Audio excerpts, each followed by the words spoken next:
Before we get into today's story, make sure to hit that like button on this video so we can keep bringing you more. Subscribe if you haven't already, and drop a comment below to share your thoughts or your own experiences. Your support is what keeps these stories coming. This story was sent to me by one of my subscribers, Daniel, and I wanted to share it on the channel. I was about 8 years old at the time, which made my sister around 12. Our parents had gone out for their anniversary dinner and wouldn't be home until midnight. My sister was very responsible for her age, so she was in charge of babysitting me that night.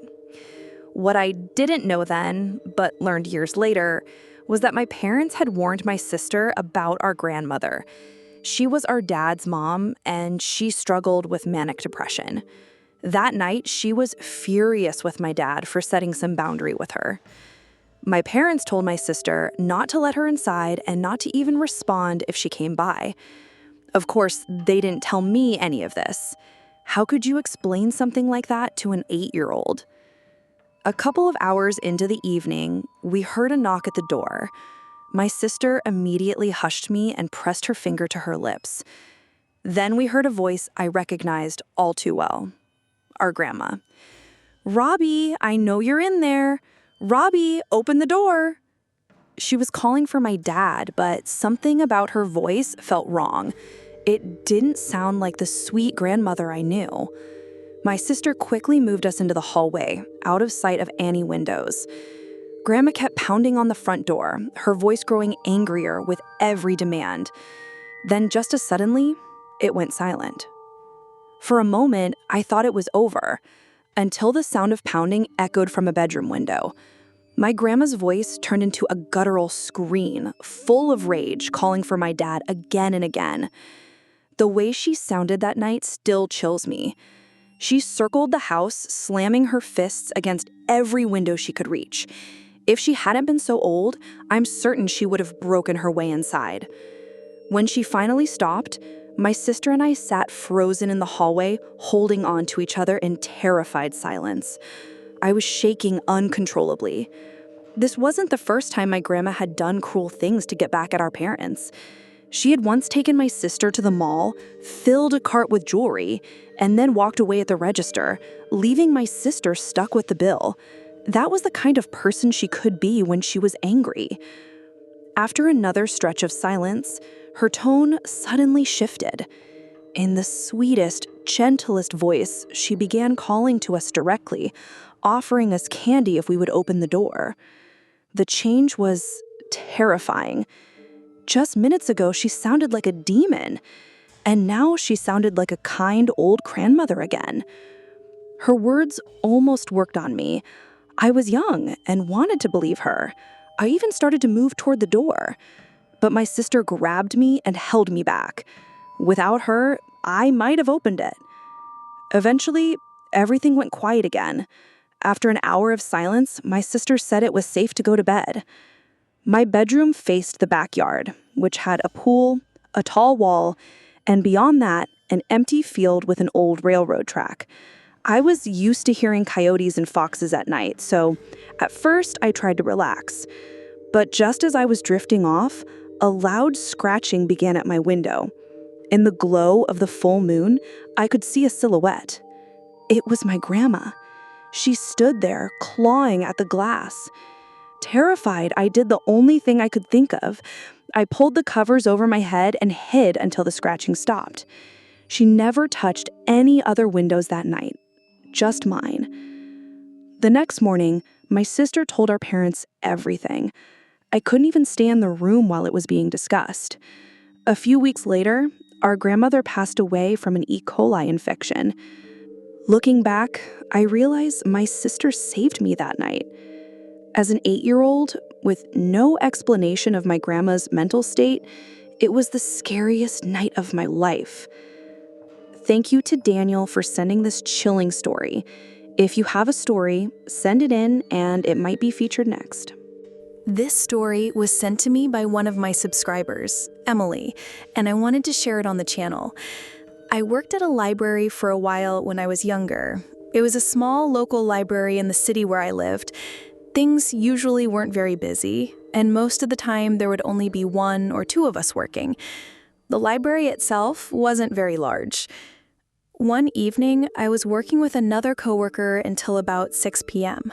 Since the library closed at 8, that meant I would be alone for the last 2 hours. That didn't bother me much because the place was usually quiet and only a handful of people came in. By 7:30, there were just a few scattered visitors, and soon even they left. I was sitting behind my desk near the entrance with not much to do. Around that time, a man approached me. I assumed he wanted to check out some books, but instead he told me there were a bunch of books out of order. At first, I didn't really understand what he meant, so he clarified that some books were completely misplaced on the wrong shelves. He called it disgraceful. He asked me to follow him, so I stepped out from behind the desk. He led me deeper into the library, toward the far back corner where it was quiet and secluded. There was also an emergency exit door back there. The man pointed at one of the last bookshelves, insisting the problem was there. I started scanning the shelves, trying to figure out what was out of place, but I didn't notice anything unusual. Then, without warning, I heard the emergency exit door open behind me. Confused, I turned around, and suddenly 2 men grabbed me. One was the man who had led me there, and the other had just slipped in from outside. They started dragging me toward the door. I fought back with everything I had, but there were 2 of them, and both were much bigger than me.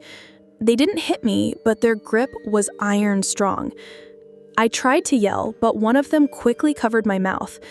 I managed to get out some muffled cries, but I doubted anyone could hear me from that isolated corner.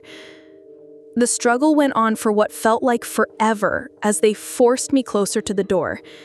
Just as they were pulling me through, I noticed the fire alarm on the wall. In desperation, I grabbed it and yanked it down. The alarm instantly blared through the building.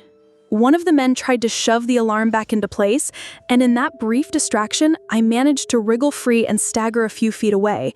But almost immediately, they grabbed me again. We fought for another agonizing 30 seconds or so until, without warning, they both released me and bolted out the emergency exit. I slammed the door shut and made sure it latched properly before running back to the desk and calling the police. They arrived quickly, and I told them everything.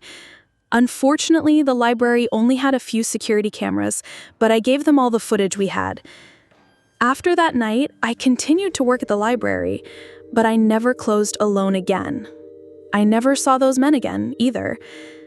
I can't even clearly remember their faces now, but I'll never forget the terror of that night.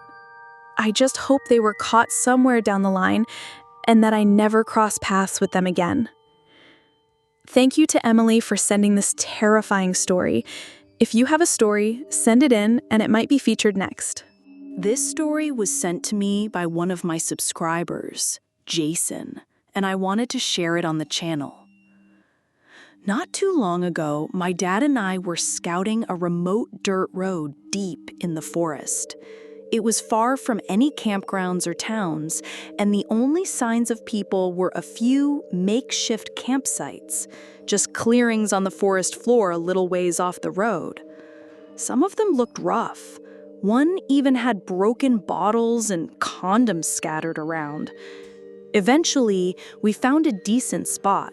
Since it was already getting dark, we decided to camp there for the night. After I set up my hammock, I went out to gather some firewood. I stumbled across a small clearing with a single dead tree in the middle.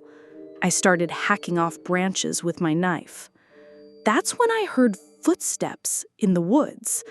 At first, I thought it could be an elk or maybe a wolf, but something about it felt wrong. The steps were too deliberate, too quiet. I noticed something strange. The footsteps only happened when I was chopping.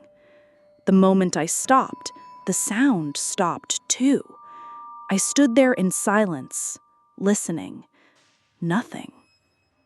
Then I struck the tree again. Footsteps. I froze, a chill running down my spine. Man, screw this, I muttered, grabbing the wood I had and heading back toward camp. But as soon as I started walking, I heard more footsteps. This time they seemed to come from different directions, circling me in the thick brush. The forest in coastal British Columbia is dense, so dense you can't see 10 feet off the trail. I couldn't see anything, but I could hear them, always keeping pace with me. I had left my machete back in my hammock, and all I had was my knife.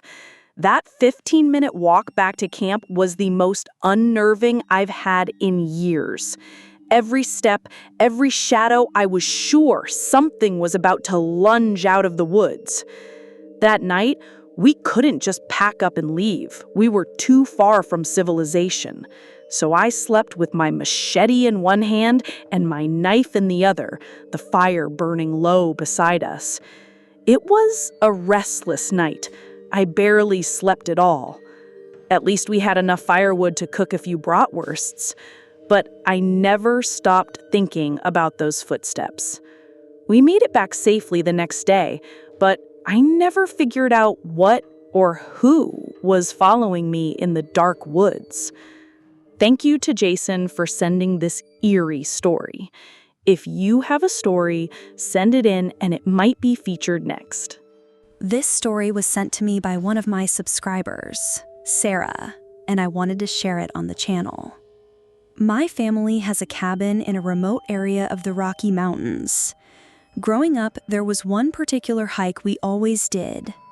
The trail wound up a big hill, cut down into a ravine, and led to an abandoned mining cabin. I loved it as a kid. The cabin was filled with old antiques, books, rusty cans, and broken furniture. It felt like a time capsule. Last summer, I decided to take my significant other on that hike to show them the cabin. It had been about 5 years since I had last gone, and finding the trailhead was harder than I remembered. The brush had completely overgrown the path, and we had to hack our way through. Luckily, I still had a good sense of the direction. As we descended into the ravine, we spotted the cabin's roof through the trees. Excited, we hurried down. But the moment we stepped inside, I realized something was very, very wrong. The cabin was nothing like I remembered. The antiques and furniture were gone. Instead, the interior was dominated by a nest. It stretched from floor to ceiling, covering 2 entire walls. But it wasn't made of branches or leaves. It was made of bones, large bones. Some looked like they belonged to elk, others maybe deer, and one, chillingly, looked about the size of a human clavicle. A wave of dread hit me instantly. I didn't want to stick around long enough to study it. "We're leaving now," I whispered. We bolted out of the cabin, scrambling up the ravine as fast as we could, our daughter struggling to keep pace behind us. Somehow we reached the top of the hill in under 30 minutes, completely out of breath.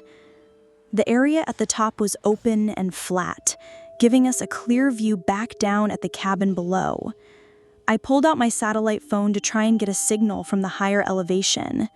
I managed to connect with my mom and started talking, but then I heard it, a strange noise echoing from the ravine we had just left. At first it was faint, but it was getting louder. My significant other froze, staring into the trees, listening. I finally recognized the sound, 2 pieces of metal clanking together, like someone rhythmically banging a spoon against a skillet. Our dogs suddenly bristled, growling and barking in the direction of the ravine, teeth bared. That was all it took. I hung up the call, grabbed our packs, and we ran the last 2 miles back to our family's cabin without looking back. Later, we reported the experience to the local Forest Service and even showed them the photos we had taken of the nest. They concluded it was most likely a bear or cougar den. But what unsettles me most to this day is what they couldn't explain. The clanking metal sound that followed us out of the ravine. They told us it was unrelated. I'm not so sure. Thank you to Sarah for sending this terrifying story. If you have a story, send it in and it might be featured next. Thanks for sticking around till the end. If you enjoyed the story, don't forget to give the video a like and leave a comment with your thoughts. And if you haven't already, hit that subscribe button and turn on notifications so you never miss a terrifying tale. See you in the next one.